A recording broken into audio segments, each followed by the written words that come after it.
आपसे शुरू करते हैं, फिर हम लोग राशिद भाई के पास जाएंगे। Mean good to see Abdullah Shafique doing the right things. Fakhar Zaman जल्दी आउट हो गए and is in a good nick, अच्छे लगते हैं वो।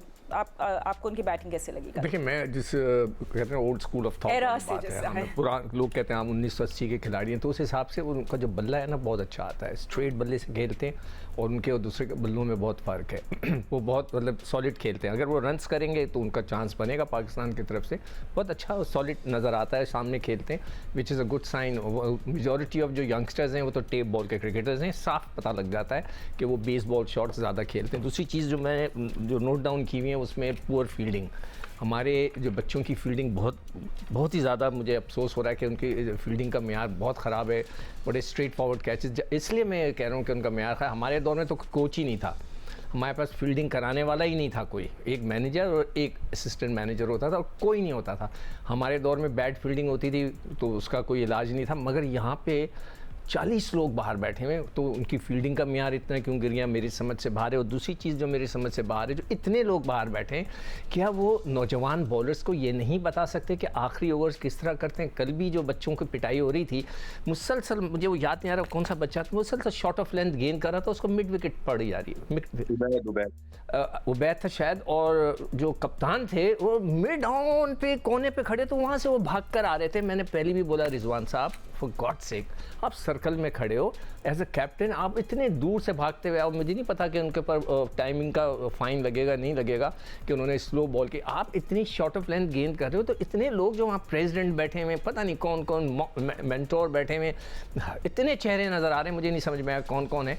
तो क्या वो नहीं बता सकते कि बेटा यॉर्कर्स करो, outside the off stump yorker करो, अगर वो नीचे उतर रहा है तो उधर यॉर्कर करो? ये सारी चीज़ें होती हैं क्रिकेट के अंदर, अब आ गई हैं।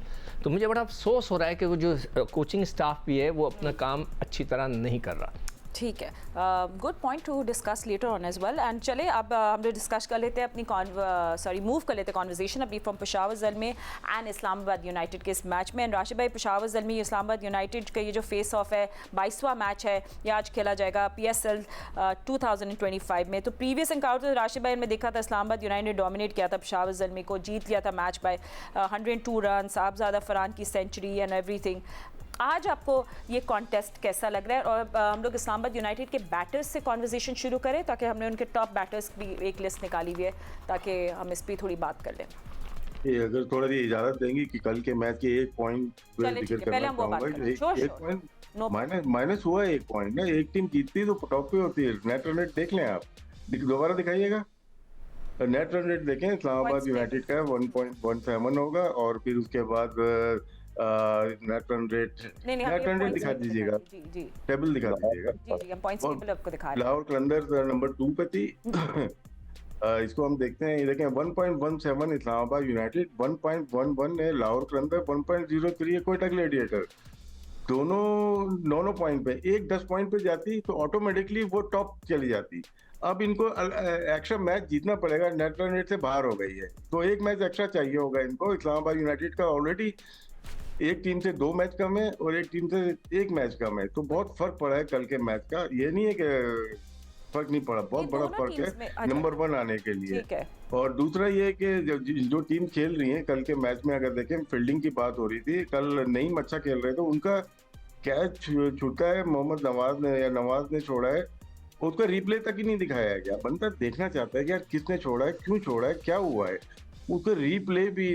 मैं उस पर जाना नहीं चाहता, इनकी कमेंट्री के ऊपर, इनकी ब्रॉडकास्टिंग के ऊपर, लेकिन मजा नहीं आया उस चीज का। आपको देखना पड़ता है कि किस तरह से कैच छूटा, कहाँ पे बॉल गई है, वो रिप्ले तक नहीं दिखाया गया। एनीवे, आज का जो मैच है वो बहुत इंपॉर्टेंट है। और जिस तरह से अभी मुल्तान सुल्तान की बात करें, मोहम्मद अली मुल्तान सुल्तान से आए तो 19 विकेटें लेके आए हुए थे, और खुशदिल शाह 4 विकेट और 13 विकेट अब्बास, तीनों नहीं है वहां पे, लास्ट ईयर तीनों वहीं थे, दोनों सबकी मिला के 35 विकेटें होती हैं। 35 विकेट मतलब वैल्यू रखती हैं, तो तीनों इस टीम के हिस्सा नहीं है, तो बॉलिंग का बहुत बड़ा फर्क पड़ा है। अब उनके बाद पेशावर ज़ल्मी में वो भी न्यूट्रलाइज हो गए, मोहम्मद अली इतनी अच्छी बॉल नहीं कर पाए, लेकिन मुल्तान सुल्तान के लिए उन्होंने परफॉर्म किया।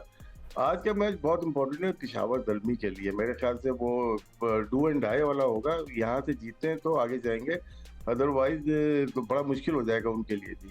ठीक है। एंड अगर हम पेशावर ज़ल्मी के बैटर्स की बात करें Fawad, I mean of course again they will rely on the captain Babar Azam to do something, कुछ मैजिकल कर ले आज। And of course Mohammad Haris से भी वो एग्रेसिव बैटिंग की ज़रूरत उनको होगी। 210 रन बनाए हैं उन्हें 6 इनिंग्स में with strike rate of 162। So आपके उनकी बैटिंग को किस तरह रेट करें as compare to Islamabad United? देखिए, अगर देखा जाए तो इनकी बैटिंग अगर आप देखें, इनको प्रॉब्लम कहाँ आ रही है, ऊपर से आ रही है। ओपनर जो है बाबर भी इतनी अच्छी फॉर्म में नहीं है। On a same time Sam Ayub, क्योंकि लास्ट ईयर सैम अयूब ने बड़े अच्छा परफॉर्म किया था उन्होंने, तो अभी सैम अयूब भी बिल्कुल ही टच में नजर नहीं आ रहे। क्योंकि देखिए सैम अयूब हो गए, हारिस हो गए और ये कैडमोर हो गए। आई थिंक ये तीनों ऐसे प्लेयर हैं, जब ये खेलते हैं तो इनका स्ट्राइक रेट भी 170 होता है, 175 पे होता है। तो ये इनकी परफॉर्मेंस से इसलिए टीम को फर्क पड़ता है, इनको जो है इसलिए वो अच्छा एक टोटल सेट कर देते हैं, अगर चेस भी करने जाते हैं। तो ये तीनों प्लेयर वैसी मतलब इतनी अच्छी फॉर्म में नहीं है, सिर्फ हारिस थोड़ा रन कर रहा है, बाकी कोई भी कैडमोर ने भी एक आध इनिंग में रन किए हैं, तो और सैम अयूब बिल्कुल भी रन नहीं कर रहा। तो इनको बेचारों को बिल्कुल हर जगह से वो यार ऊपर से ऑन द सेम टाइम इनकी बॉलिंग भी कोई इतना खास नहीं कर रही। तो ये भी सेकंड नंबर लास्ट बॉटम पे इसलिए हैं क्योंकि जैसे मुल्तान का नहीं फेवर कर रहा है, वैसे पेशावर ज़ल्मी का भी नहीं कर रहा। कॉम्बिनेशन इनका अच्छा है मेरे ख्याल से। आई डोंट थिंक सो कि इनका कॉम्बिनेशन बुरा है, इनकी बैटिंग बुरी है। बैटिंग अच्छी है बट वही है कि डिलीवर नहीं कर पा रही। जब डिलीवर नहीं करेंगे तो ऐसा होगा। आप देखें मुल्तान भी अगर जितने टूर्नामेंट जीता है या पेशावर भी जो भी मैच जीतता है, उसमें आप देखें हम बाबर को भी कहते हैं, हम रिजवान को भी कहते हैं, स्ट्राइक रेट भी कहते हैं, बट आप उनकी परफॉर्मेंस उठा के देख लें, जब जब ये लोग मैच जीते हैं तो इनके रन्स होते हैं तो सामने वाले रन्स करते हैं, तो ये जब जाके मैच जीतते हैं। तो आई थिंक बाबर भी फॉर्म में नहीं है, तो इसलिए इन लोगों को प्रॉब्लम हो रही है। और आज का जैसे राशिद भाई ने कहा बहुत इंपॉर्टेंट मैच है, और अगर ये लोग आज हारे तो इनके लिए भी ऑलमोस्ट 80% मुश्किल हो जाएगा क्वालिफाई करने के लिए, क्योंकि फिर उसके बाद इनको इफ एंड बट बहुत सारे आ जाएंगे। क्योंकि वो हार जाए किसी से, वो हार जाए, ये हार जाए, तो वो बहुत सारी चीजें आ जाएंगी। अगर आज का मैच जीते और टॉप टीम को ये हराएंगे तो इससे ये होगा कि इनका कॉन्फिडेंस लेवल भी ऊपर जाएगा और आगे भी चीजें इनके लिए शायद ठीक होना शुरू हो जाएं। और एक ही जीत चाहिए होती है अच्छी, आपको एक अच्छी टीम के खिलाफ, तो आपको वो कहां से कहां ले जाती है टूर्नामेंट में, हमने पीछे भी देखा है, पीछे पीएसएल में भी देखा है। तो आई थिंक मे बी बहुत इंपॉर्टेंट मैच है पेशावर ज़ल्मी के लिए। होपफुली इनके बैट्समैन फॉर्म में आए, डिलीवर करें जो हम चाहते हैं, तो आई थिंक एक अच्छा मैच देखने के लिए मिले और मजा आएगा कि जो पॉइंट्स टेबल जो हिलेगा फिर तो और ज्यादा मजा आएगा इस पीएसएल का आने वाले मैचों के लिए। No it's going to get very exciting of course for playoffs as well. हम लोग भी बहुत एक्साइटेड है, बट हमने इस्लामाबाद यूनाइटेड बॉलर्स बैटर्स और पेशावर सिकंदर ब्रेक ले रहे हैं। इसके बाद एक चीज मैं बस ये कह दूं, मौसम का पता लगाओ कि आज क्या हुआ। मुझे किसी ने कहा है कि 3 दिन मुसलसल बारिश का कहा गया, तो ये पता लगाओ जरा। चले हमें ब्रेक